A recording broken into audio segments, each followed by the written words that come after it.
Hello, welcome to episode 16 of the Islanders podcast. My name is James. My name is Daniel. And my name's Yen.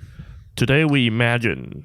Today we're going to talk about imagination. Imagine Dragon. How it works and how it brings meaning to our life. Yeah. Okay? We'll go through something that sounds philosophical, but actually quite fun. Yeah, quite fun. We'll have some fun exercises and, interesting games, Yeah. as you would say. Yeah. So join us together to explore our imagination and also your imagination. Okay? Yeah. So maybe you can talk about the playlist we're now on. It's not a playlist. It's a song. It's our own certain song. We're listening to "Imagine" by John Lennon. Yeah. It's a great song. The Imagine Very matching our topic today. Yeah, today's an interesting topic. I think I have a few things to say about this, and we want to hear. Actually, I want to hear imaginations. Yeah. Yeah. And so here's how today's our show today is going to work. There's a few exercises I ask you all three of us to have. Is that we're going to have a section called the needing section, and in each needing section we'll have to imagine a certain thing. We have a question list for every needing section, and we will talk about what's our imagination on the certain question we provided. So, okay, let's just going to start today's show. Okay. Yeah, so I think the first question we're going to talk about is like how in real life is our imagination work in our mind. So it sounds quite abstract and also very. It's like a scientific question, but we're not going to that way. We're going to have some needing section now. So, okay, this is the first question. So let us imagine a water bottle.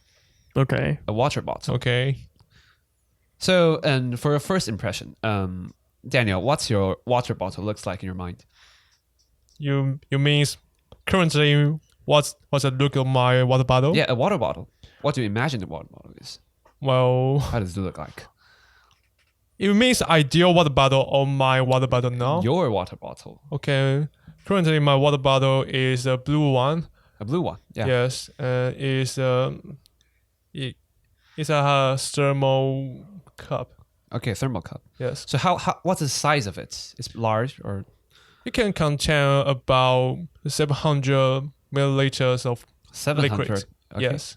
So it's about 30 centimeters height Yeah. and 7 centimeters width. So kind of the regular size Yes, regular of size. the water bottle.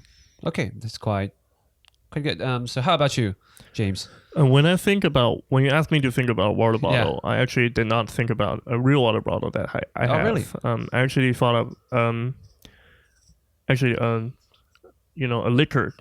liquor bottle. Because I once used a liquor bottle as a water bottle. Oh, really? So because I like the liquor bottle a lot. Yeah, you like to drink a So lot. I like to I don't like to drink a lot. Okay. I like the bottle a lot. I like You mean the design of the liquor bottle. The Yeah, bottle yeah, you yeah, can the shape of it. put in your pocket. No. It's the A large martini. one. It's, Oh, the it's a martini martini one. bottle. the standard Martini one. bottle? Yeah, I think it's long. no, it's a Bacardi A bottle. Bacardi bottle. Yeah. So specific. So it's a bottle of rum, and I used that bottle as a water bottle before once Oh, really? for a day. It wasn't very practical, but Yeah, it's that's the heavy, first thing right? I think about when I think about water bottles. And it's made of glass. Yeah. Right? So But it's very beautiful. I think. very beautiful. And so, like Daniel, the water bottle you thought about is a thermal cup, right? Yes. It's a thermos. Thermos. Yeah, like the water bottle in my imagination is like a quite bigger. Maybe it can contain 1.5 or maybe 2 liters, and it's quite big, quite heavy. It's a tank, I think. Yeah, maybe it's more like maybe a tank, and it's made in plastic and it's black. Mm-hmm. Yeah, and there's a handle attached on it. Handle or there's something Handle, I can take around on it. So that's my imagination on water bottle. Like a large beaker. Yeah, quite With quite similar. handle. Yeah. Okay. So this is the water bottle we think about in our mind. So it's already interesting because both of you thought about your real life water bottles, but I thought about something else. Yeah. So that's your water bottle. It's ideal. Maybe your ideal one. I mean, it's the most recent memory of a water bottle. Yeah. So do you think the water bottles all comes from your memory? I think mostly we know like what water bottles look like. It's look like, you know. It's generally look like. Yeah, we have like a prototype of a water bottle. Yeah. And then we will think about maybe what textures we add to it. Yeah. Or like what shape that we add to it, I think. Yeah. And also, this is all the matter about what do you think when you hear the word water bottle and the first image that flashed into your mind? I think that's also related to maybe our memory on it, or maybe there's something we're very familiar with. Yes. In psychology we call that a prototype. Prototype. Yeah. So when we imagine something, we have a prototype of that thing in our mind. Yeah. And then we'll expand on that. Yeah. Yeah. So normally when we think about imagine water bottles, we think about a cylinder. Right? Yeah. Mostly it's always a cylinder. Mm-hmm. And then maybe we will then add the texture of it. Maybe if it's made of glass or it's made of plastic, or something. And then the color. Yeah. I think. And then other special features that you have about it, I think. And then becomes a water bottle in your imagination. Yes. Mm-hmm. Yeah. Okay, so let's get into the second question. The second question is, please imagine a piece of chocolate. A piece of chocolate? Yeah, a piece of chocolate. So what does this chocolate look like, Daniel, in your mind? Well, this time I will describe my ideal chocolate. Yeah, ideal chocolate. Ideally, the chocolate in my imagination is a chocolate with liquor or brandy. With liquor or brandy. In the center of the chocolate. Yeah. Yes. Just alcohol. Yes. Alcohol chocolate. Maybe it's like a chocolate container that can contain some liquor. So it tastes like liquor. Maybe. It can be used like the container of liquor. Ah. Yes. The container of liquor. Yes. Wow, that would be really cool. So how's the size of the chocolate you imagine?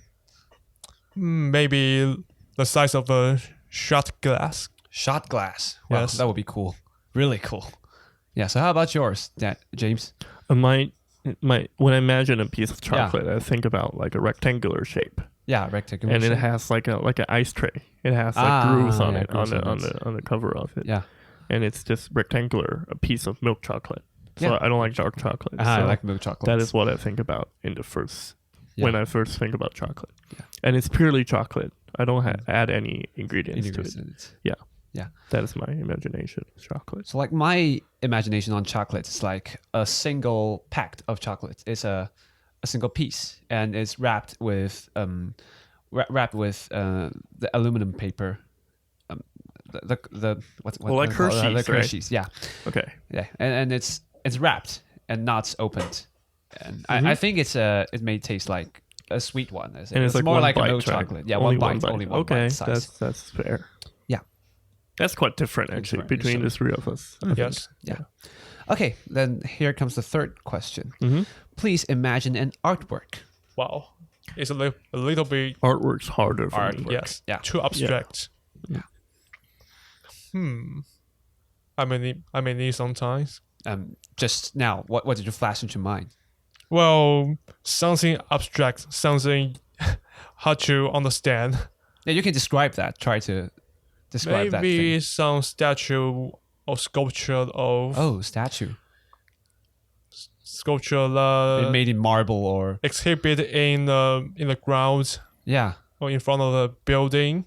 Yeah. Maybe with a material. It's made of bronze or some steel. Okay. So what is shape? What is the statue about? Well, maybe since the statue in my imagination is in the style of modern art, it's really hard to describe. It's abstract. It's abstract shape. Yes. Yeah. Maybe some curve, some geometric shape. Yes. The combination of that. So how about you? When I think about artwork, I think about the Mona Lisa, as my prototype. Yeah. And maybe some other famous paintings. I think about paintings generally, in museums and such. So you are a 2D guy? Yeah, I think when I imagine an artwork, I will go straight to the two-dimensional to the artwork. Yeah. Okay. To paintings, more specifically. Yeah, my imagination on the artwork is more like paintings. And it needs a frame. I mean, like, needs a frame. When our first gut reaction, like the first reaction to our work is the 2D painting. Yeah, but after we give it some time, we think about statues, we think about other possibilities. Modern art. Yeah. And it's not necessarily the favorite piece of artwork we like. Yes. Sometimes it's just, the most impressive. Yeah, the fastest route to get to artwork. Yeah. Mm-hmm.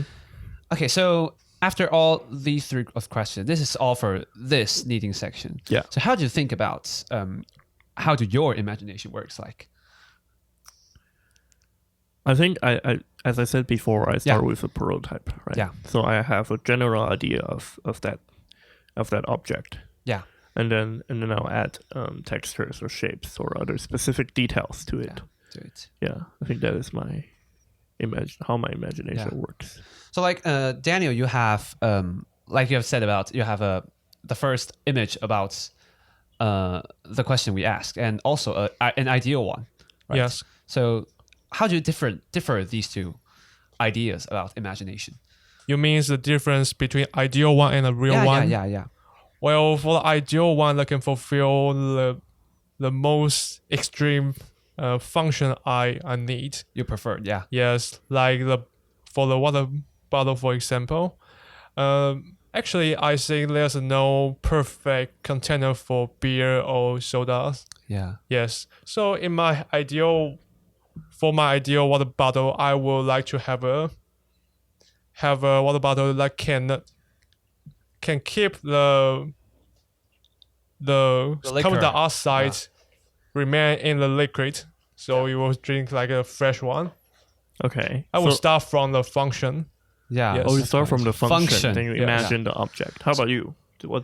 How does your imagination work? I think you don't know yet, or you're trying to find on this podcast. I have a quite vague idea and a vague idea on that, but I think like my process is more like yours. I think I have a general idea prototype, right? Yeah, the prototype on it. But I think I think the difference between I and your ideas is that I think my ideas or my imagination work will change through the questions or the talks we going through.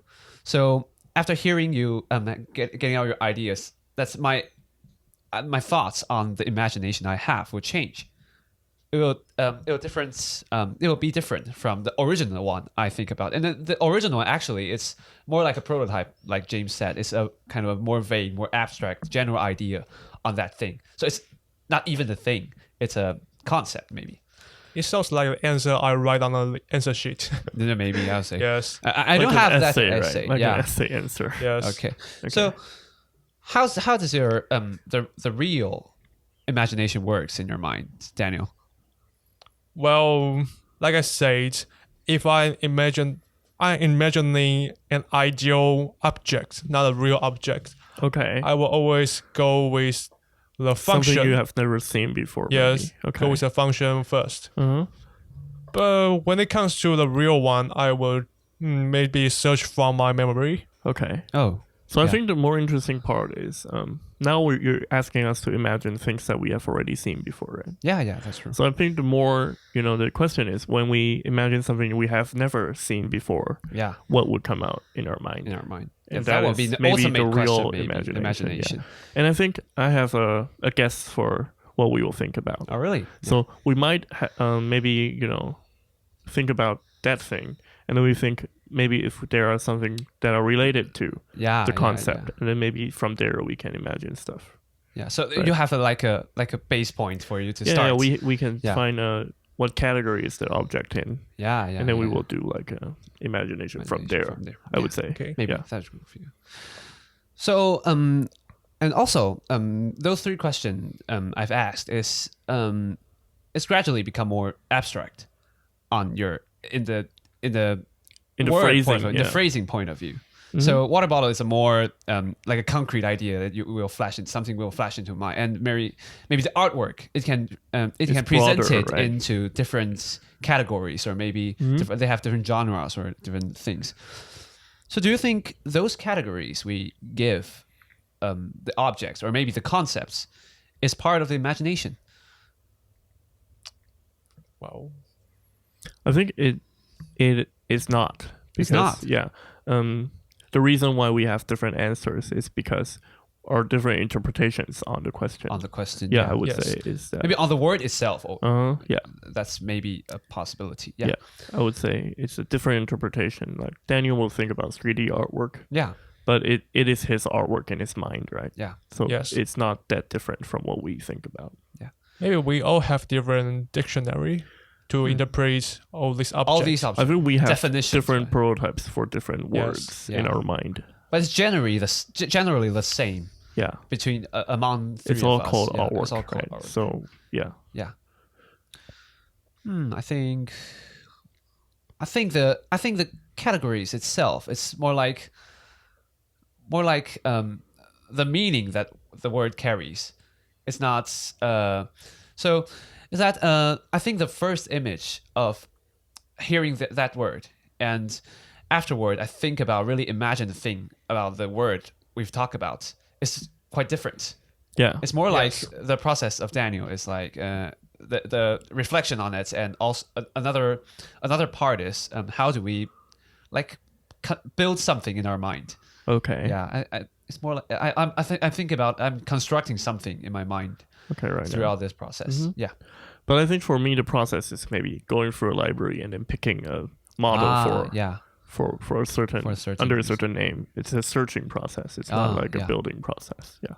And maybe it's also different from how do you view on my questions. I think maybe different people have different imagination, processes. Maybe they come up with things differently. Yeah. Yeah. Ultimately, I think it influences a lot of our decisions and a lot of our personality. I think it's related to how we imagine all of these things. And it is why it is interesting to talk about this. Yeah, that would be true.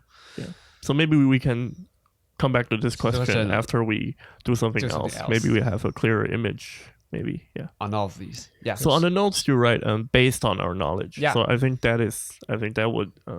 It's transparent. Yeah. That is my reflection on this. Is that it's based on what we have seen before, and then based on our library in our minds. I think for me. Yeah. So this is that is another point I've come through. I found out when getting all these ideas in mind, is that I think my imagination needs to be triggered. There should be some maybe stimuli or something that trigger my maybe a question, my imagination, maybe a question, maybe a word, or maybe something I saw. So does your imagination work like that?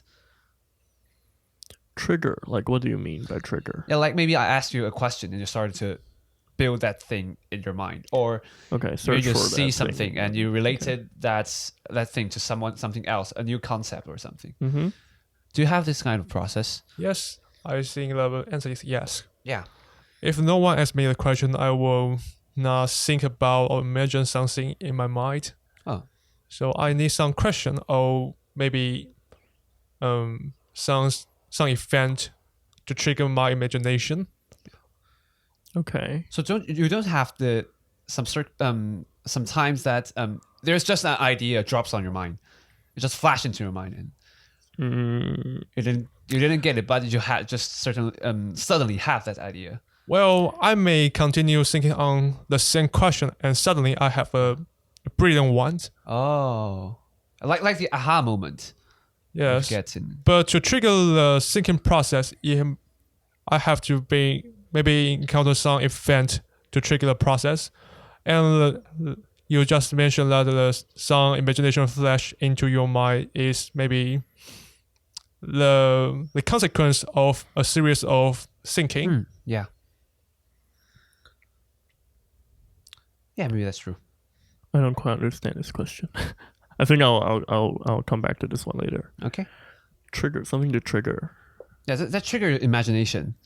or your mind is just constantly imagine everything, different things. I think I have like a substitute for it. Oh, really? For the moment, and then when you talk about more specific stuff, then I go or search for that category in my mind. So it's like a loop in your mind. Yeah, it's like searching. So Yeah. well, if you talk about maybe water bottle, then I have a water bottle in my mind. Yeah. And then if you talk about water bottles that can hold the temperature, then I go to thermos. Okay, so it's like changing. Yeah, it's not that much of like a trigger. It's like being more specific about what you're talking about. And then I can find like related stuff. But to start imagine something, you must have to be asked some questions so that you will start imagine something, right? If Yan didn't ask you some question about water bottle, you won't think about question about water bottle, right? Yeah. Is that a question? Yeah, that's the question I'm asking about. Yes. The trigger. Okay. Yeah, of course. You have to have something to search for. Yeah. Like, what would you imagine if nobody asked you questions? Just nothing. Yeah. So, but do you call that a trigger? But sometimes I don't think that is. But sometimes I was just thinking about not thinking about something, and there's something comes into my mind. Okay.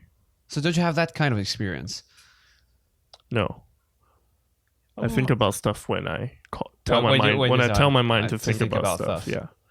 Maybe I'm not entirely focused on imagination. Yeah. This process, I may just use 50% of my energy to think about something. Yeah. So and suddenly something came to my mind, but I still have to start a series of imagination and thinking, and then something will flash into my mind. So I have to start thinking, and then something came to my mind. I have no experience on with this trigger. I think sometimes it's mostly when we call our imagination, when we tell our mind to imagine something, is when we are creating, stuff. When you have an objective to create stuff. And the second scenario, I think, is when you see something else. Yeah. When you have an input, right? And have an input. Yeah, so then you can trigger imagination. I see. Maybe you have already been triggered, but you don't know. Maybe you're not aware of it. Maybe 10 minutes ago you see something, and that thing just keep running in your mind, but you are not aware of it. Maybe you just go background and and suddenly you just some thought came to my mind and combined with that memory. So it triggers some process in your brain. But ultimately, it's your own trigger because the some thought is from yourself, right? And I call that daydreaming, I think. Oh, daydreaming. Okay. Yeah, so I think we don't do unnecessary imagine in our life. Yeah. Maybe it's just me, but that's my answer. Okay. I think. That's really practical. Yeah. Yep. Okay, so I think that's all for this section, and we're going to move on to the next question we're going to talk about. Yeah. Next question you want to talk about. So it's about stories. Okay. So, like, in my perspective, I think stories maybe is the most it's a most persuasive way to imagine things. Okay, yeah. You made up a story, and you can convey some concept, or maybe you can. Maybe the story is not so fascinating to all the people, but making up a story can carry some information, or maybe carry some ideas you want to talk about. Yeah. So okay, so let's go into have the questions. We're having this section. So the first one is I'll ask everyone to imagine the hunter. Okay. Hunter. That's not something we will see in our daily life. It's a hunter. Demon hunter. It's quite different from a normal hunter. Yeah. So how is your hunter? What does your hunter look like, Daniel? Well, because after you asking the question, I have a few seconds to think about it. Yeah. And since recently there's a famous animation called Demon Hunter Slayer. Oh, Demon Slayer. Yeah. So I came up the story about Demon Hunter. Okay. Hunter. So is that hunter? What does he or she look like? Or Maybe carry a big gun or big gun, a sickle. a sequel? Okay. Yes. Okay. Yeah. So what did he or she just dressed up like? Maybe just in Zelda's route. Is that a script? Just in what? Dressed in what? Maybe just in a leather. Oh, leather Suit. suit. Leather suits. Okay. Yeah, Yes. yeah. Uh-huh. Have a leather suit. That's interesting. And with lots of equipment and weapons. Okay. Yes, that's in my imagination. Yeah. So how's yours, James? I think when I think about hunter, I think about, a person Traditional with, hunter. Oh, really? with a bow. With Bow? a bow. Yeah, bow and arrow. Oh. I think when I think about hunters, I think yeah. about bow and arrows Yeah. as their main weapon, and Yeah. I think it's maybe based on some of the stories I read when I was a child. Yeah. So the same question. What does he or she dressed up like?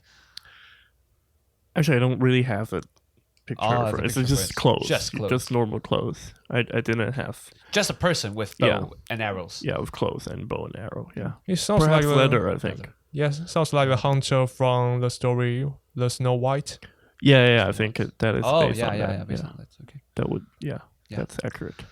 The hunter I thought about is he carry it's a male and he carries a gun, like the gun they use for hunting, Mm-hmm. and it's long and Like a rifle. like a Rifle, rifle. yeah. Yeah, it's carried on his back, Okay. and he's wearing some linen or something. Yeah, Okay, yeah. okay. It's just not quite. Not. It's still a vague image. Yeah. So the next question: imagine one day's life of the hunter Okay. you thought of. So when I think about this question, I would first think of where he lives, Yeah. and my imagined hunter lives in a hut. A hut. Yeah. Okay, like a small bow and house, arrow, yeah. with a fire Oh yeah. and with his dog. Yeah. Okay. With and, his dog. Yeah. and what he does is that he just maybe in the morning he goes to hunt for rabbits. Yeah. Somehow just hunt for rabbits. I don't know why. Somehow, just rabbits. Yeah. Just only rabbits in the woods. In the woods. Okay. And when he comes back, he maybe barbecues the rabbit. Yeah. And for his dog and himself, and then drink some liquor or something, and then And goes, made by himself. Yeah, and then he goes to bed. That's what I think about Wow. a hunter's day. What a, Hunter's Day, what, a Hunter's hi- Day. what a happy hunter. Yeah. Lonely hunter. Oh yeah. Also, he's Yeah, only also- by himself. Like my hunter he carries a gun, right? So I think that his daily life is more like, first, my hunter live in, it's still like a hunting hut. And he lived by himself, and in the morning maybe he'll make breakfast or a simple breakfast by himself, and he will do some. He will clean his guns and he'll Okay. add some oil on it or something, Okay. and then he will go hunting for a day, and then maybe till noon, or maybe it's in the afternoon. Maybe he'll get down to the mountain, maybe getting onto the town and sell what he have. He have hunt. So maybe he shot some rabbits or some Okay. other different Rabbit animals, and he will make some leather thing. Okay. He will scrap its leather and then And then sell it. take it to the market and sell it. Okay. Yeah, and having having dinner and get to sleep. Okay. So how's your hunter's life, Daniel? Well, when I thinking about the hunter, Yeah. the first question came to my mind is, what kind of thing does this hunter hunt? Yeah. And and suddenly the emanation demon slayer Famous came Slayer to came to your my mind. mind. So the prey of the hunter is a demon or ghost. Yeah. So So something is imaginary. Imaginary is maybe not in our real life. yes, maybe it looks like maybe my hunter looks like the hunter, like the character in the video game Witcher. Witcher. Okay. Yes, Yeah. Yes. Someone looks like the badass and Yeah. with lots of Lots of guns and fight very fierceful. fiercely. Yeah. Okay. So how's his daily life? What Well, does he do on a yeah. daily basis? So he kills those ghosts for a living. I think life pattern may looks like a bartender. A bartender. Yes, he work at night. Yeah, since all the only stuff normally will came out at night. Okay.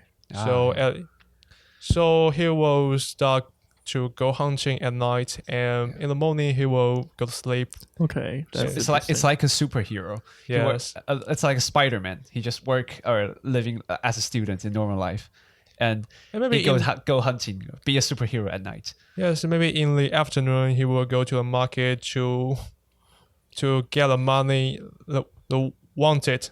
The wanted. Okay. Yes. Yeah. And what does he eat? What does he eat? Yeah.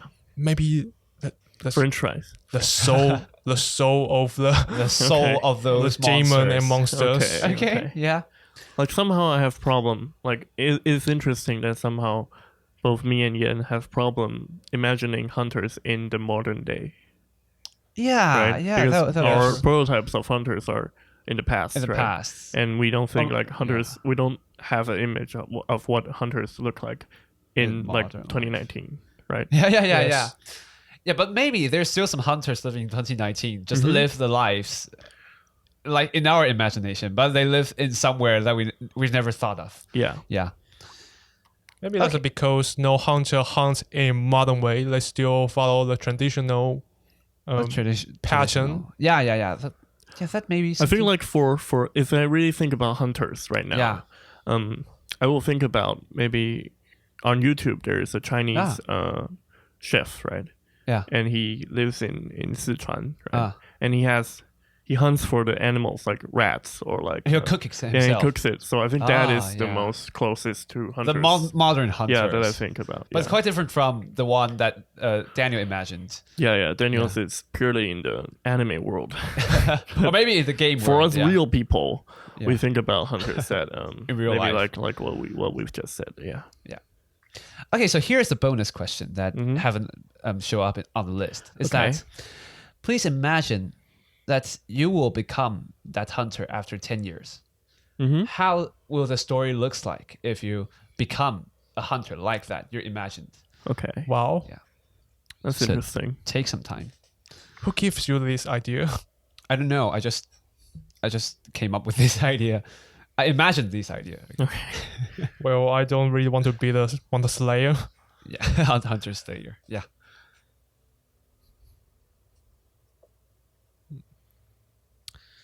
Yeah. So personally, I've thought about, have more thought on this question since I've just listed on my list. So, like my imagination on this story maybe. It's like now both three of us are students studying in a university. In the modern day, in 2019. In 2019. Yeah. So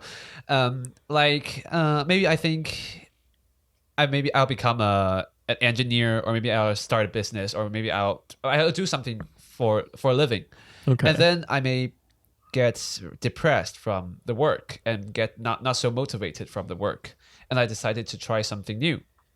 So, hunter maybe is being a hunter or live in the mountain, maybe something I would like to try. Okay. Yeah. So that's connected to the imagination I have had on the hunter. So I think maybe after 5 or 10 years, and I started to try to live in the mountain, and I found my way to live in the mountain and also connected to the modern city, modern world. So I become that hunter who carries guns, and who live by himself and get into the mountain, hunt for something, and scrap their leathers and sell to modern people, sell to in the market. And from day to day, I will come visit my friends or my families who live in town, live in city. Yeah, that's your hunter. That's my hunter. Okay. Yeah, that's my story. Sounds about like being a story student life of NCTU student. NCTU students. Since they had already live on the mountain. Yeah. But they don't hunt for food. Yeah. They go to 7-Eleven to hunt. Yeah. They hunt in 7-Elevens. Yes. Yeah. Like for me, I think I'm not built for the hunter lifestyle. Yeah. I am scared of killing stuff. Yeah. And I don't have the adrenaline to do such in order to do such stuff. So I believe in 10 years there will be VR technology that allows you to be hunter simulators, and I would probably just play that for maybe 1 or 2 hours and then hate it, and then and then order takeout from other places, and then or maybe order some Uber Eats, maybe eat a rabbit. I think that would be a more practical way to live. Yeah, I would die if I was. If we told me to be a hunter, to live in the mountain, probably would die with an arrow, with a bow and arrow. Yeah, pretty soon. Yeah. Yeah. Well, my story to becoming a demon slayer will be like a novel. Oh, novel. Yes. Yeah.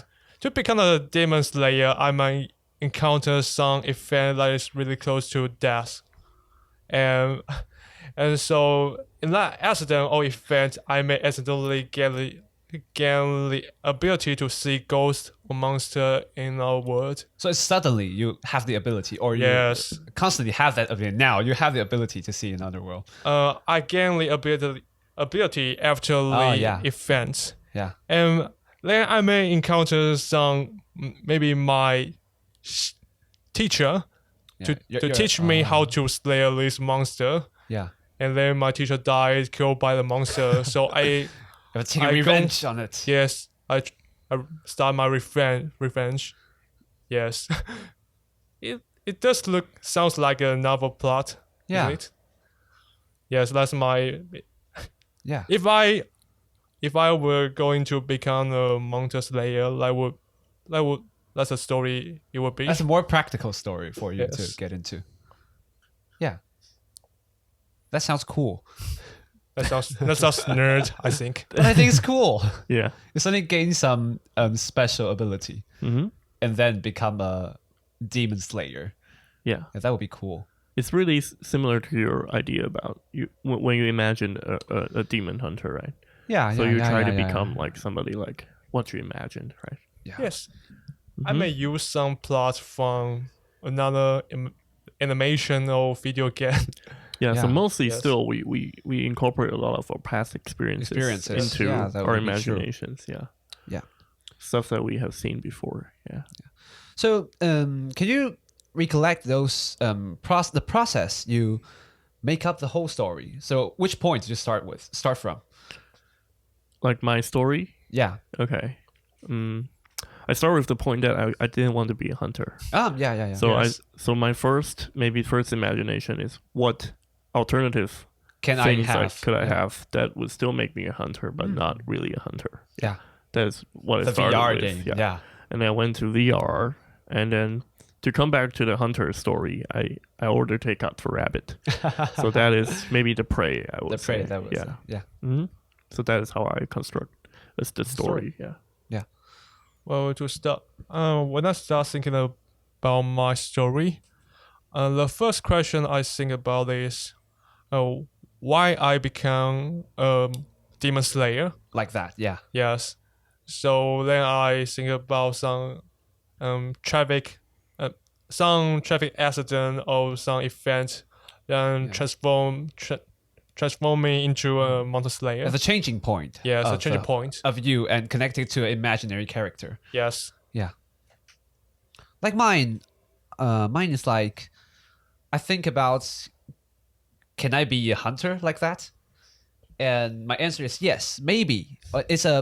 It's possible for me. So I just take myself into that character, and I found out that part of myself agree, so agree with that answer. So maybe I will become that hunter someday or sometime in the future. Yeah. So it went really practical, really real life. Yeah, it's just your practical imagination. because I accepted that I can be that one. That people. Yeah. So your premise is that I would be a real hunter. Yeah. That's my setting of the whole process of imagination. That's good. Yeah. So I would like to talk a few about the ideas, the set of questions I designed for this section, and the ideas of that is I want to make these questions starting point maybe thing that we're not so familiar with. Okay. So it's like that you've talked about in the previous section. Yeah. And then Bring it back to yourself. Bring it more practical and connect it to the real world. So how do you think our ideas or our imaginations just connected to the world, just fall on the ground? Maybe in other circumstances. Okay.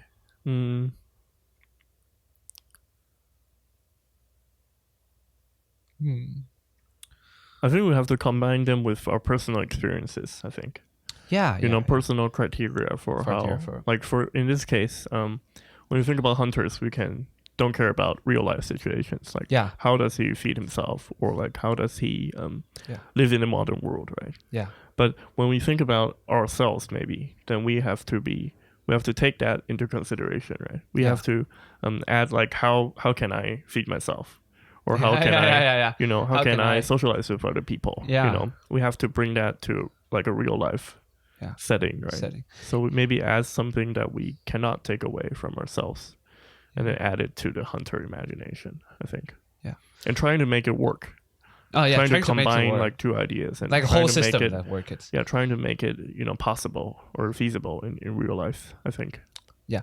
But don't you think that the imagination on the daily life of a hunter is actually comes from our experience or knowledge about how a person could live or how a person could be a person? Yeah. Yes. So, but like in Daniel's imagination, his hunter doesn't quite need to feed himself, right? Yeah. He feed himself. Yeah. So when he puts that into like a real life simulation, then he has to find a way to feed himself, or else he would die, right? In anime, you can feed yourself on souls and not die. And So but in real life, you cannot. So that is, I think, the bridge between like your imagination and a real life version of your imagination. Yes. You have a lot more constraints that are added to your imagination. Oh, so you think that it's that the constraints it's add the constraints, on to the imagination? Like maybe go back to your water bottle situation or like a chocolate situation, right? Yeah. You would have a lot of fancy ideas, fancy imaginations. Yeah. But to put them practical into a real life setting, like to manufacture the water bottle or to make the chocolate, you have the real life physical constraints that happen. And so we would take that into consideration, I think. Yes. Yeah, it's quite acceptable. It's a good point. Yeah. So there are other factors that affect the process that we relate to. Basically, I think real life is made to constrain your ideas into like real life possible ideas. Yeah. Oh, yeah. Maybe the way I think about it is that maybe there are like an imaginary board of directors. Okay. Yeah. So you basically go into a board meeting and then they'll tell you what you cannot do in real life. Yeah. Yeah. And when you present your ideas, put some walls onto your ideas. Yeah, it's crazy. Yeah. It's a crazy idea, but then they want you to turn it down a bit, and fit into the modern life or the world that we live in. But you can also say that is sometimes it is very constructive to you. Yeah. And like before phones were happening, like how did people, imagine the first phone? What would it look like? It just looked like magic that for is, them. Yeah. So that is something that we should work on. To maybe imagine something crazy, but also think about ways to make it real. Make it realistic. Yeah. Well, it reminds me of that's very deep, I would say. Yeah. Yes, it just reminds me of a series of meme picture. Yes, maybe something is invented in maybe 1955. Okay. Yeah. And the people in the previous year do something stupid in the picture. Mm-hmm. Do you know that series of meme? No, I'm not quite sure what meme you're talking about. Maybe just, for example, the cell phone is invented in 1980s. Yeah. And for people in 1979, he may use his shoes as a cell phone because they have no idea about the cell phone. What is a cell phone? Yes. Yeah. Like what I would say is maybe my point is it would be interesting if you were able to ask like somebody in the Middle Ages and ask him or her to imagine a phone. Without telling him what the phone, with only telling him the functions of the phone, and then tell him what would he imagine, what shape would it be, or what size would it be, or like all that. That is something that I would find interesting. talking about this topic, it reminds me a movie I've watched. Mm-hmm. It's a sci-fi movie that shot, I think, maybe in the 80s, and it's Kubrick's the Space Oddity, the 2001 Space Oddity, and he imagined a sci-fi world that people have get into the space and they have space shuttles and they can explore on the moon, or it's a sci-fi world. Yeah. So, and there's a scene I've watched and I found that's ridiculous to me. Is that the main character, the hero, went into a room and he's on the space station and he wants to call to his family on Earth, and he get into a room. It's more like a phone booth, a phone call booth we have on our street, maybe 10 years ago. And he just walked into that room and launched the device and just starting to have a video talk to his family. And that's found ridiculous to me, since we could have a video call, have a phone call in real time, and this video through our cell phones. It's such a small device that at that time maybe they cannot even imagine that a phone or such a small device can do such kind of things. Yeah. So since sci-fi movie is an imagination, so it's the imagination for the director, and it comes out that he imagined that maybe there's some phone booth they have to use this phone booth use a large device to connect with his family. But actually nowadays it's now 2019 and we use cell phones. Yeah. And the phone booth just doesn't even exist. So I think a lot of our imagination is actually really constrained by our what we see in the world and our knowledge past about the world. Yeah. And also the technology we have nowadays. Yeah. Yeah. So we'll have a break right now, and we'll come back after the break for some more imagination. Yeah.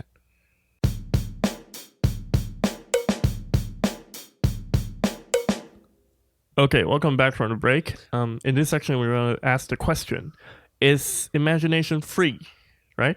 Yeah, it's imagination free. Yeah. So you want to talk about that? Okay. So the list on my hand is the first question. Everyone, please imagine a song. A song? Okay. Okay. So you want to start first? Well, the first song came to my mind is the song Shanghai, Oh, okay. created by Chao Dong. Cao Dong. Okay. Yeah, it's an independent. My favorite independent band. just Yes. saying. Yeah. In fact, Yeah. love them. So why did you think about this song first? Well, It's your favorite one? after they published this song, I have listened to this song maybe for more than So it's maybe like certain time. your favorite song. Yeah. Because Yes, it's been quite maybe. long since they published this song, right? Yes. I think it's like 2 years ago. Or like Yeah, 1 or 2 years one or ago. 2 years Yeah. ago. The song I thought about when I imagined a song is actually the most recent Yeah. favorite song of mine. Oh, yeah. Yeah. It's called Trap Bay. Trap Bay. It's a rap song. A It's rap a rap song. song. Yeah. And it's also quite independent. Trap Bay. Yeah. 陷阱妹. So yeah, it's just something that I recently listened to. Yeah. Yeah. So Like my that's what I song- think of. When I My listen song to it. is. And my song is a folk song, Okay. and it's played in guitar, so I think partly affected by the song we're now listening to. Okay. So Let it be. Yeah, let it be. So it's like a style of let it, but it's not a particular song. It's, Okay. I'm just there's something genre, certain genre. Yeah. Yeah, okay. Into my mind. So all three of us actually imagine some songs that we listen to Yeah. recently, I think. Yeah. Right? Yes. Yeah. And it's practical, Yeah. not something like Mhm. like a statue. Yeah. Yeah. Okay. Okay. Okay. Then let's go to the next The question. second one. The second one is Imagine. please imagine a math formula. Wow. Wow. That's Math formula. special. Yeah. Okay. Yeah, the math formula that comes into my mind is the is the math the formula with the triangle. Oh. Yeah, the Okay. some P something. Yeah, okay. The formula. rule? Yeah, the Okay, squared it's like add a- square into squares. Oh, yeah. okay. Yeah, it's that formula. That's a simple formula. A very simple one. Iconic formula, I would say. If I'm Yeah, talking yeah. about a math formula to someone that have no idea what is a math formula, I would say this one. Okay. Yeah. How about you, Daniel? Well, definitely the Schrödinger equation. Schrödinger. Yes. equation. Schrödinger. Yes, it's really a Schrödinger. No one knows how to pronounce that. yes. Yeah. It's really a painful memory and imagination Uh-huh. process. Okay. Yes. For me personally, when I think about this question, it's harder for me to conjure an image, because I study right now in computer science. Computer science. It's there are not that many formulas in computer science, I would say. yeah. Maybe the one that comes to me is something in maybe linear An algebra. algorithm or something. In linear algebra, I think. Yeah. But that's still a math formula. I think I don't have a particular one right Yeah, now. yeah. In algorithms, I think we mostly focus on maybe how to write your algorithm down in math, but it's not necessarily a formula, I would say. Yeah. So maybe I imagine maybe something that is related. Like I said, when I can't find something that is exactly what I need to imagine, I would find something that is similar or in the same category, and then use that as a starting point. Yeah. Okay. Okay, so the third question here is please imagine your spine. Your spine. Okay. Spine. That's quite a imagination. Yeah. It's like a instruction from my yoga teacher. Instruction. Okay. Yeah. So what do you imagine What do you when imagine? you think about this? Imagine your spine keeping straight Okay. and relax it. Breathe. Exhale. Exhale. Exhale. Exhale. What you just said was breathe in hell. That would mean something completely different. Well, imagining my spine. Well, maybe my sitting position is not posture is not normal or not correct. Good enough. Yeah. So Okay. Maybe I may, JoJo. Maybe Yes. think about. It's twisted. Okay. Yeah. it's- So my spine may be a little bit bent. Okay. Okay. Yes. When I think about spines, I think about actually dinosaurs. A dinosaur. Like they have like very big spines, spine, right? yeah. And I think about the skeletal structure. yeah. And it's maybe really yeah. the same as mine. So I think about like the bones actually. When I think about the spine, yeah. So And that was the first thought, and the second thought is I think about people who have no spine, like like James Harden or like LeBron James. yeah, he doesn't. Just saying, have- okay. That's true. Yeah. So that's what I think about. They when should I think about examine. spines. They should Yeah. examine his Yeah. body. Yeah. Get a health check. Okay. So like my imagination on spine is something curvy. It's the slightly curve of the spine, the curve of the spine, and The curvature of the spine. the curvature of the spine. Yeah. So both of you think about actually irregular spines, like Yeah, you but know. no, your spine is curved. It It's is? not. Yeah, it is curved. It's not Yes. One straight. was just straight or something. It's not straight. You have maybe two Yeah, you have curves. two curve. You have Oh, two okay. different curves on the spine. Oh, I know. I have the Like, shape. Yeah, the shape of the in your spine. brain, in A your shape. like, Yeah. neck or something. Yeah. But I actually imagine it as like a straight line. Ah, yeah. Yeah. Maybe like Perhaps I don't look at my Look at body my- from the side. You know. you would never have When you the look chance. at- Maybe. I mean, Yeah. when you look at pictures, Ah, also, you put you'll look at from the front. Front. You see it from the front, and you don't see Oh. the curvature of your spine. But like in my imagination, it's like the side view of our Oh, spines. okay, It okay. just which is painted or printed on our textbook or Okay. any other flyers or something that says it's a spine. Oh, That states that it's a spine. And my imagination is that That's it's a cool. side view. Yeah. that's quite different, right? Okay. Okay, what's next? Okay. Then the next one. Mm-hmm. Please imagine what do Inuit people do when the blizzard comes. Okay. When the So blizzard Inuit comes. people is the people, Aboriginal people in North the America. North Pole, Yeah, like North Canada or like Russia yes. or like cold places. Pole. Yeah, I think that's quite popular for Alaska, knowledge. right? Yeah, the yeah. knowledge is quite popular for us to know. Mm-hmm. Yeah. So how do you think about it? I think when I think about Inuit people, Yeah. I think about their coats, Oh, coats. fur coats, Yeah, furry coats. and igloos. Igloos. and Yeah, huskies. that would be true. Huskies. So what would Inuit people do when a blizzard comes? I think would be to take shelter in their igloos with their dogs and wearing thick clothing. I would say Is that almost the same? That I is have my the answer imagination for that. I have for that. because it's such a Yeah. clear prototype. When you Yeah. think about this, perhaps you can call it stereotypical. Yeah, But just go to the igloos. Just yeah, go to the igloos. go straight to igloos. Go straight to igloos. Yeah. Take your huskies. But aside. actually, this problem made me think about what do they do right now in the modern Yeah, days? yeah. Do they still live in igloos, or do they have like? or they just have heaters. And Yeah, I don't know that. they just burn You know. things. Yeah. Right. So how about you, yours? Daniel? Yeah. Well, we just said they would just go into the igloo, but recently I saw the movie. Okay. Oh, yeah. Star with Leonardo, Leonardo. Oh, DiCaprio. that's DiCaprio. Yeah. Which one?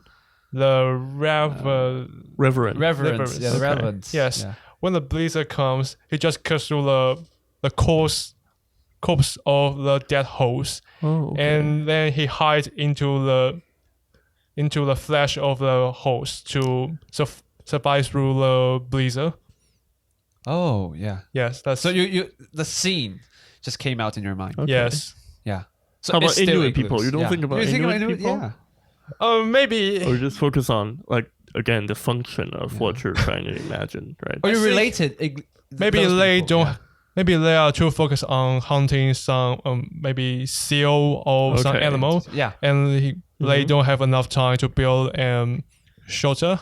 Okay. So they just cut through they hunt Okay. the prey and hide Okay, inside. Hide inside. That's interesting too, I think. Yeah, and also, you talk about hunting seals. That's not an image I've came into my mind when we talk about the hunter question. Like that is something I think about. That's not a choice in my mind. Not Okay. even a choice. Okay. Yeah. I think about the seal steaks or something. that they eat, yeah. Dried meat or something. Yeah. Huh. Okay, Quite next different. one. Next one. Okay. Oh, there's no next one. So this is the last there a one. next one? Yeah, there's Okay, the okay, bonus cool. one, and this one is: please imagine to hold a birthday party Mm-hmm. for a close friend of Sulia Valman II. Who is that? That doesn't matter. Oh, is this I will you just directly answer this question. okay? Sudel. Some S Okay. dude. Okay, so Yeah. yeah. So when I think about this question, first I want to identify who that person is. Okay. Right. So I think basically based on the name, I would guess maybe a Thai person. Thai, yeah. Okay. And so a friend of his should also be a Thai person. That makes sense. Yeah. And then when I think about Thai people Yeah. and birthday parties, I think about Thai food. Yeah. So I would make a cake with the Thai. Yeah, the Thai style. the Thai pork. And like, maybe have some milk yeah. tea or Yeah. Okay. And at the Golden Temple or something. Ah. This is very stereotypical. I mean, I'm pretty sure Thai people don't do that every day, but that is something we think about when we think about Thai people. Yeah. And when we think about birthdays, we think about birthday cakes. Yeah. And so how do you combine both these factors? We will say we make a birthday cake out of the food, that they eat. Sometimes. Yeah. That's not all they eat. Okay. It's just my first instinct when I think about Thai people. So how's yours, Daniel? Yes. For my case, like James, I will trying to figure out the nationality of this person. Oh, yeah. Who is this person? Right? Yes, who is he or she? Yeah. And well, I don't really have a new idea about birthday party. So maybe I will also. And it's a birthday party for his close friend. Oh, his Okay. close friend. Yeah. Okay. I want to add something. Okay. I imagine there are balloons at the party, and they're shaped like elephants, and they're golden. That's and they're shaped like stereotypical. Yeah. That's very stereotypical, but Very. that is something that I think about when I first imagine something. Yeah, the Thai birthday party. I think it's based on maybe your past experiences, right? Oh, you've seen one. Yeah. And also, I believe when I say my answer, I actually influence your imaginations. Yeah, sure. So maybe you had an answer before, then maybe you could change a little bit, right? Yes. The balloon just be put into the background. So if you imagine stuff after I told my answer, then you would be influenced by my answer. Yes, maybe I will edit my answer a little bit. Okay. I think I added constraints to your answer, I think. Yes. Yeah. So it's better to imagine it first. Yeah. After figuring out who is he, I will want to ask. I will think about the perfect location to hold a party. Yes. So what does it looks like? Who is he first? Who is he? Or she? From this name, I assume that this person is maybe a Spain. In Spain. Yes, Spanish people. People. Okay. Yeah, and then the party. If this person and his close friend are in Taiwan, maybe I will rent a cafeteria to hold a birthday party for them. Yeah. Oh, okay. That's interesting. So in your imagination, they are in Taiwan. Yeah. Imagination, they're in Thailand. Yeah. It depends. Yeah. Yes. Yeah. Okay. So how about you? Like your first gut reaction. First gut reaction. Yeah, like my first imagination. I see that this name is maybe come from someone in living on an island in Pacific Ocean. On the Pacific Ocean. Okay. So that my imagination of his birthday party, of his friend's birthday party, is that maybe that friend is very close to him, and in my imagination, he's like a leader of their group, of their tribe. Yeah, since they have the second thing attached to it. So somebody of power. The title. There's a title on it. So maybe he's somebody with power, and he had a close friend, and the close friend maybe someone also have a lot of power in their tribe or something. And if they held a birthday party, maybe a very large event, and there are some celebration. Yeah, there are islands and ocean and such kind of things and they drink coconut juice or coconut. Stereotypical. Okay. Yeah, stereotypical. Okay, so then I'm going to give you more information about this person. Wait, I want to go back to the birthday party thing. So when I thought about it, when I first saw that question yesterday, accidentally I saw it on the notes yesterday. So I thought that person was the king of Thailand. Because of the second generation, and also the name, it seems like a Thai name. So that's what I went to yesterday. Yeah. So actually, Surya Varman, I don't know if I'm pronounce it correctly. Yeah. The second, he is the founder of the famous palace in Cambodia. Oh, it's Cambodia. He's Cambodian, and he's the founder of the Angkor Wat. Angkor Wat. The famous palace in Cambodia. Yeah. So adding these information, how would you like to imagine holding a birthday party for his close friend? Like once you said that, then I'm in Cambodia now. And, and we are at the Angkor Wat Palace right now. And perhaps still the elephants. Still have elephants there. And and jungles. I don't know much about Cambodian food, but possibly it's a huge event. Yeah. Because his friend is the king, right? Yeah. So he will hold like a huge event, possibly with people dancing. Yeah. And a lot of food, a lot of people. Maybe it's a nationwide celebration. Yeah, possibly. I think. Yeah. So how's yours, Daniel? Again, I will ask myself where are them. So if they are still in Taiwan. Yes. If they are still in Taiwan, I will give them a Taiwanese style birthday party. Yeah. let them. What is the Taiwanese style birthday party? Well, Is there a Taiwanese style? Is there a Taiwanese style birthday is party? no style. Okay, that means style. actually I don't really have. I think for image. Taiwanese style birthday party, you only have birthday when you're 1 year old, and when you're like 70, 60 or 70, right? Yeah. So when you have, so that when kind. you're a little kid, when you're 1 year old, Yeah. then you eat maybe You like, maybe like rice or something, and then Yeah. you celebrate with your friends, right? yeah. And when you're like 60 or 70 years old, you celebrate. Oh, I've lived this long, and then you eat like a big meal and with your pork knuckles families. with- Yeah. with I think Noodles, the mutual ceremony of Yeah. this birthday party is we all having a birthday cake, right? Yeah. And have the candle. On it, kind of attached Yes, to the Okay. candle, which is some figure, the shape of the number. the shape of the number that represents the Yeah, age yeah, of yeah, the yeah, person. But that And is so this is modernized modern, and yeah. so very It's Western, westernized, yeah. right? Yes. So I couldn't imagine them in Cambodia doing such stuff. Yeah. In the days past, because he's like an emperor a long time ago, right? Like my imagination on Taiwanese birthday party, that would be singing the happy birthday song in okay. Taiwanese. Yeah, that's the only okay. Taiwanese element in it. It's Yeah. like westernized, but then back to back to the roots, the right? roots. Yeah. Yeah. So So you held a traditional Taiwanese birthday party for the king of Cambodia. Yeah. okay. Yes. Okay.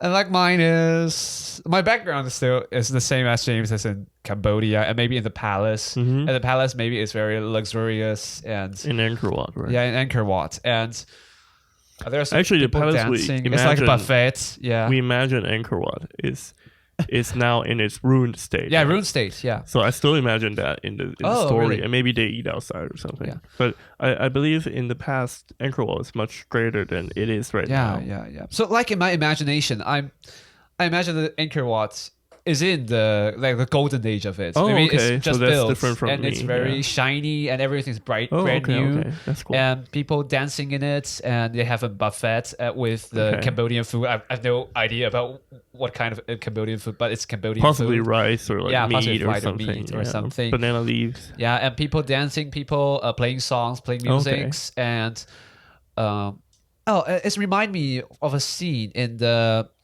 Indiana Jones movie, and one of them is in the maybe I've in the never jungle seen it of before, though. Southeast Asia, and one of them is in.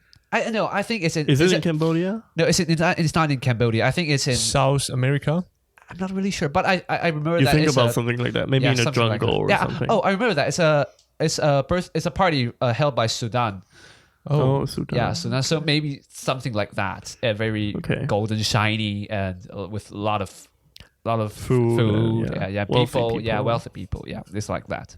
So I would like to extend on this question. Yeah. And I want to ask your imagination, okay? Yeah. Test your imagination. Okay. So what do you think will be the gift that the king gives to his close friend Gift.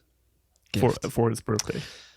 Like, what is the first thing you imagine? Yeah, like the first thing I imagine is it's an elephant. Oh, okay, okay. So Maybe they view I think they Cool. view the elephant as a very expensive thing at that time. Mhm. Like the horse, maybe in ancient time, horse is very Yeah. expensive, and they Yeah. have to keep them. They have to cost a lot of money. Uh-huh. So I think maybe elephant is Elephant, something. okay. Yeah, something. So the first thing I thought about is maybe jewelry, Jewelry. Yeah. like bracelets, like golden bracelets, or like Yeah. golden necklaces. Yeah, I think that is yeah. what I think I about think when about it. I think about the gift And in that Cambodian style. the or king something, the king yeah. might give to his close friend. Yeah. So how's yours? Well, imagination in ancient China, the emperor usually give the gift the emperor gives to his friend or the minister of the country Yeah. might be a chunk of meat. Oh, okay. Oh. Yes, at the end of the year, Yeah. they will celebrate and share the same chunk of meat. Oh, it's like a ritual. Yes. Between, Yeah. ritual between the friend and the emperor. Mm-hmm. Yes, if you are really close to the Yeah. emperor, you will get larger portion, Yeah. Oh, okay. So it's not really something very expensive, but something meaningful. I would think like something like jade, like jade bracelets. Yeah. We like that. Or like a sword, maybe. You know. But I think the gift in Daniel's mind is more like a concept, not It's a like invisible value that came from the power source, and give that to his friend. Yeah, but not something really have some value on it. Okay. Like that's interesting. Okay, continue with your question. Okay, so that's all for today's question list. Question part. Yeah, for imagination. So there's something I'd like to ask you about. So the first one is that, do you think stereotype is a way of imagination, or is a way we can only have to imagine something that we're not so familiar with? So the connection between stereotype and your imagination. Yeah, I think because just like I said about imagination, when we can't figure out something through our imagination, we tend to go to something that are related to that culture or that maybe that object, right? Yeah. So of course there's stereotypes that happens because you just actually don't know. Understand about don't that. Know, yeah. So you actually rely on your past experiences. Yeah. And then try to work them out. Yeah. Right. In our case, it's very stereotypical about the ways that we think about how a Cambodian king celebrates his birthday. Yeah, but I just have no idea about what the Cambodian... Yeah, because we don't know what Cambodians do. So maybe to put it more clearly, we don't know how they celebrate birthdays. So we think about what Cambodians do on a general day, on a normal day, or what they eat, or what they and put it into our birthday parties. Our facts about Cambodia, and then we make a birthday party out of that. Yeah. So it's very much using the information that we have and then building a new thing. Maybe something that because we don't understand that much. Yeah, that'd be true. Yes. For my case, I just mentioned the ceremony of ancient China because Cambodia is close to China. So I try to relate the ceremony in ancient China to the birthday party of the king. And maybe that's partly affected. Their tradition or something is quite partly affected by ancient China. Yes. Ancient Chinese, Mm-hmm. So I try to relate the knowledge I had already have to extend it and to try to explain the things of the birthday party. Yeah, and also when we hear that the person is a king in Cambodia, we actually relate that to somebody of power. So what is the most famous example of people of power in our minds? Maybe it's Chinese emperor. I would say sometimes. We think about Chinese emperors and what they did in the past, and then we use that to, make out an answer for what we actually don't know. And maybe like someone who grew up maybe not in Taiwan or not in the Chinese cultural region. Maybe they'll imagine something else from the idea of someone with power, and he also held a birthday for his close friend. That's quite interesting. Maybe some medieval knights or something. I think it's most interesting if you ask a Cambodian how they imagine that, how he or she imagines this question. Since their culture would be interesting, and it's quite their culture is kind of quite different from at that time. And they have a lot of baselines or prototypes to figure out the answer, I think. So, but in the Inuit people example, like both three of us have quite similar ideas on how they react on that. So, but do you think that part is only stereotype takes place? Is there? I don't figure out that we relate something about ourselves into that imagination. Oh, okay. I see your point. Yeah. It's because I think I have a good answer for this one. Yeah.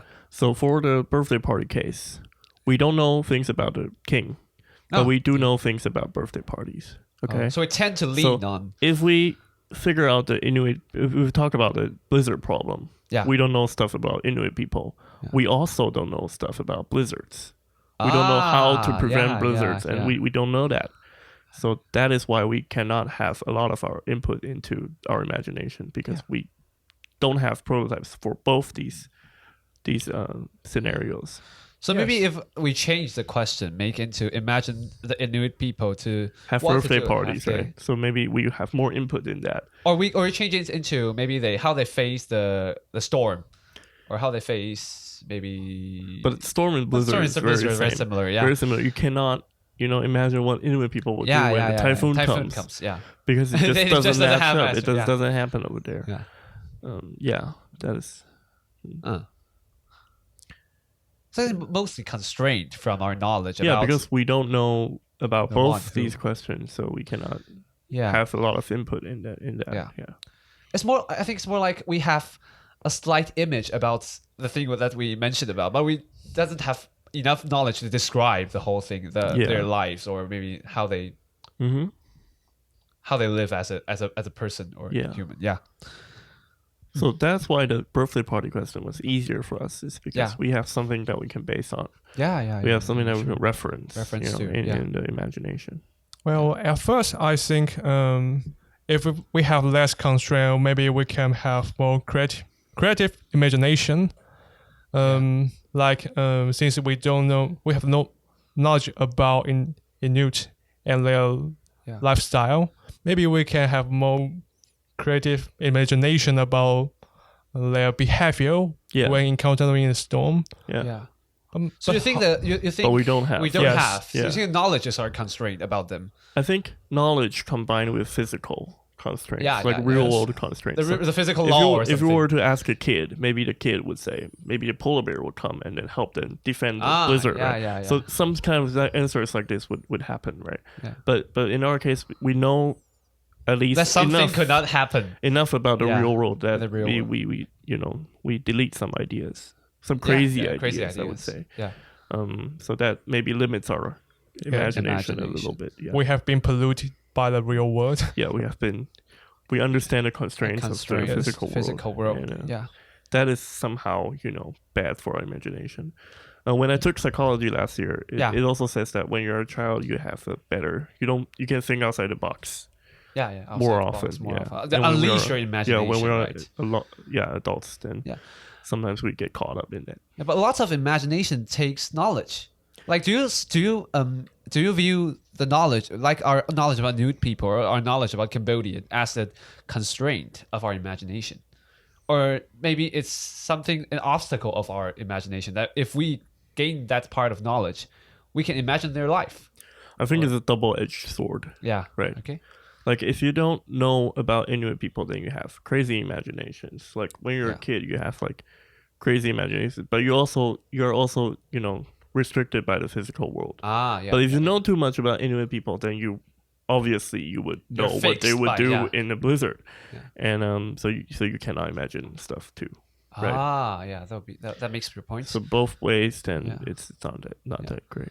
Like if you ask a child to imagine Inuit people, then they would not know what Inuit people are, and so they would have a hard time maybe. Maybe. So like in my mind, I think those knowledge I will say the knowledge are the fixed imagination in our mind.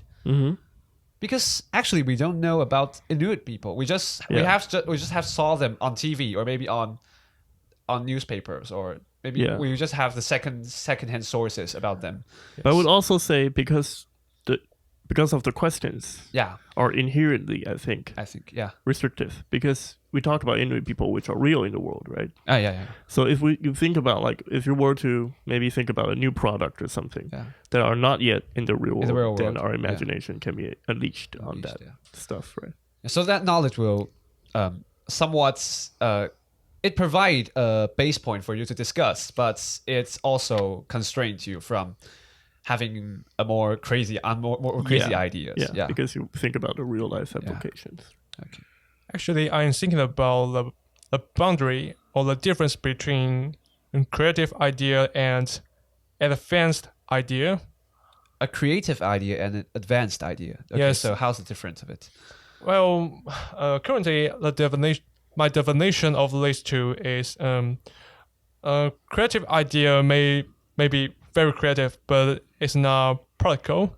It's not practical. Yeah. Yes, but for advanced idea, it's like maybe trying to invent some new function or new object, which is based on your previous experience or knowledge. Yeah. You just extend it or think of something new. So do you think these two imaginations are different? I am thinking the boundary between these two. Oh yeah. So it's like the crazy ideas and the new ideas. Yes. Yeah. Yeah, something like that. Yeah. What do you think? I would say yeah, partly, but I will categorize both of them into some kind of imagination. But they still have some difference. Yeah, the boundary between them. I think there's no clear boundary between these two. It's a vague. It's a vague. There's a vague boundary. There's some place that's could be you could categorize them as the advanced idea and also the crazy ideas. Yeah.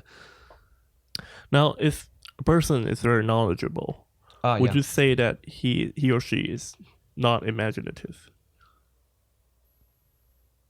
Like we usually for a college professor, okay, maybe he's very knowledgeable. Yeah. Would you say that he lacks imagination? But he may have the imagination. I would not say he may lack of imagination. Mm-hmm. But I would say that he may have. He may face a hard time to think out of the box, based on the knowledge, like the constraint they have on in a certain way. But if we're talking about maybe his professional fields and the research he's working on, then maybe those knowledge or those experience he have is a material for him to build more advanced. So because everybody says that innovation is based on knowledge, right? Yeah. But how do you compare that with your statement?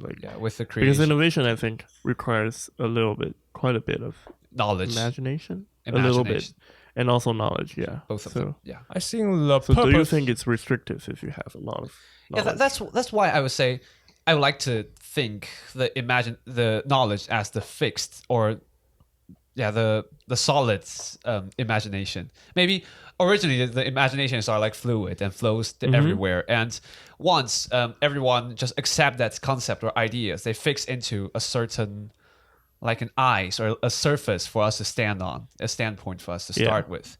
But it also made us cannot see the world behind that surface, right? So I think those people who do innovation or do advance, their creation or their creativity is on maybe the profession they have or the specific field they're quite familiar with. They are trying to break those ice, and they're trying to create a new surface for them to stand on. Yeah. Maybe we should say their imagination is focused on some specific purpose. Okay. A purpose, yeah. Maybe on some fields they have great imagination. But for normally we use creative is for some imagination. Yes, more random. Without any goal. Okay. Any goal. So you would say their imagination perhaps is more constructive, I would say. Yeah. Constructive. Yeah. Okay. So do you have any other questions for us today? Okay, so I like to justice or lies or something. I like to hear your reflection on what is the importance of imagination of yourself. Okay. Yeah. I think it's a way of understanding the world that you haven't seen before. Yeah. Also, it's part of your creativity, right? So when you do creative tasks, then it's very helpful if you have imagination. Yeah. Like when you do podcasting, it's helpful when you can imagine something. I think it's more like thinking about what to talk about. Yeah. Or like where to go to, or like funny stories or something like that. Yeah. I would say that is imagination. Well, but I would say when as we grow up, our imagination maybe more constrained becomes weaker. Yeah. I think imagination is a very important part in my learning process. A learning process, yeah. Yes, because I major in material science. The subject we are learning is something abstract or something that is really small, like some atomic, the bunch. So it's helpful when you can visualize. Yes, I had to visualize this image in my mind and simulate them in my brains. Yeah. It helped me have a better understanding of these mechanisms. Okay, that's cool. Yeah. That is very much the way I think about coding, I think. Yeah. So you imagine some structure or Yeah. We have like a So you think those imaginations are only visualized, or is there any other sensory details? Sensory detail. Just like can you imagine the taste or a song. I think that is true because when you watch cooking shows, you can imagine the food, taste, what food, the food tastes like generally from their ingredients. And that is very similar for a lot of stuff, because a lot of the food on the cooking channel you cannot really eat them, right? Yeah. But you can the ingredients. You know what the ingredients taste like, and you can approximate like what the taste is. I think for the cooking show, and I think this metaphor works with any other imagination we just did today. Yeah. Like we base that on ingredients that we know, that we already understand. Yeah. But I think instinctively, I would most of my imagination just were done visually. Okay. Yeah, I visually imagine something in front of me, but instead of other perceptions I have. Yeah, I think visual is the simplest way. Yeah. To imagine. Maybe the one same where as no use dreams or something. Yeah, I think the dreams that we talked about. Visual is very interactive with your brain. Yeah. Okay. So I think that's enough time we have for today. Yeah. Yes. So we want to encourage you to follow us on social media, on Twitter and on Instagram, Facebook, right? And also listen to us on YouTube, on Spotify, on Apple Podcasts or Google Podcasts. So we want to encourage you to interact with us. Yeah. And even if you just listen to a little bit, or like a specific question that piques your interest, please reply to us, and we will be sure to talk to you, and we can have a great discussion, right? Yeah. Yes. Yeah. So we'll see you next week. Bye. Bye. Bye.